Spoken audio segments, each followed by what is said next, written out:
Hello guys, इस video में हम देखेंगे एक्सरसाइज 3.1 का क्वेश्चन नंबर 6। इस क्वेश्चन में हमें 3 पार्ट्स दिए गए और उन पार्ट्स के अंदर हमें कुछ मैट्रिक्स दिए गए जिनके ऑर्डर सेम है और उन्हें इक्वल मान रखा है। चलिए सबसे पहले देखते हैं फर्स्ट पार्ट इसका। यहाँ पर 2x2 मैट्रिक्स दिए गए हमें 2 और उनको इक्वल मान रखा है। तो हमें x, y और z की वैल्यूज फाइंड आउट करनी है। तो यहाँ पर x की करस्पॉन्डिंग वैल्यू इस मैट्रिक्स के अंदर है 1, तो यहाँ पर x की वैल्यू आ जाएगी 1। इसी तरीके से y की वैल्यू आ जाएगी 4 और z की वैल्यू आ जाएगी 3।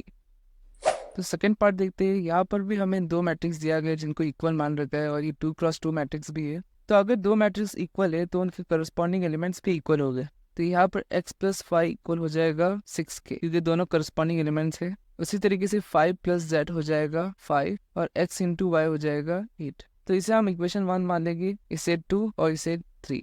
सबसे पहले इक्वेशन 2 को यूज करके z की वैल्यू फाइंड आउट कर देंगे। यहाँ पर 5 + z इक्वल है 5 की, तो z इक्वल हो जाएगा 5 - 5, तो z की वैल्यू आ जाएगी 0।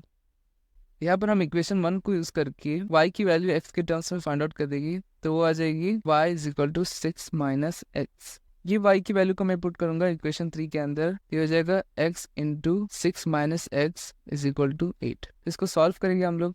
ये आ जाएगा 6x - x² = 8। यहाँ पर -x² और 6x को मैं उस साइड शिफ्ट कर दूंगा, तो ये हो जाएगा 0 = x² - 6x + 8। इसको हम ऐसा भी लिख सकते हैं x² - 6x + 8 = 0। तो यहाँ पर हम लोग इस मिडिल टर्म को स्प्लिट करेंगे। यहाँ पर हम लोग -6x को स्प्लिट करेंगे 2 नंबर्स में। यहाँ पर पहला नंबर हो जाएगा -4x और दूसरा नंबर हो जाएगा -2x, क्योंकि -4x और -2x को ऐड करेंगे तो आ जाएगा -6x, जो कि मिडिल टर्म है। और इन दोनों को मल्टीप्लाई कर देंगे, -4x × -2x, तो आ जाएगा 8x², जो कि ये दोनों टर्म को मल्टीप्लाई करने पे आता है। तो इसलिए दो नंबर्स हो जाएंगे -4x और -2x। -6x के बदले हम लोग ये दो नंबर्स लिख देंगे। ये आ जाएगा x² - 4x - 2x + 8 = 0। यहाँ पर x को कॉमन ले लेंगे तो आ जाएगा x × x - 4 - 2 × x - 4 = 0। तो यहाँ पर हो जाएगा x - 2 = 0 और x - 4 = 0।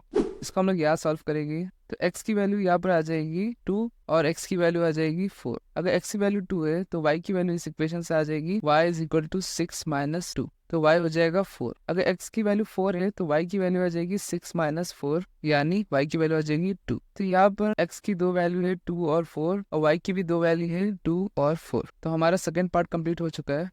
चलिए इसका थर्ड पार्ट देखते हैं। यहाँ पर भी हमें x, y और z की वैल्यूज फाइंड आउट करनी है इस इक्वेशन को यूज करते हुए। यहाँ पर क्योंकि मैट्रिक्स इक्वल है तो इनकी करस्पॉन्डिंग एलिमेंट्स भी इक्वल हो जाएंगे। तो यहाँ पर इक्वेशंस बन जाएंगे x + y + z = 9। ये फर्स्ट इक्वेशन हो जाएगा। सेकेंड इक्वेशन हो जाएगा x + z = 5।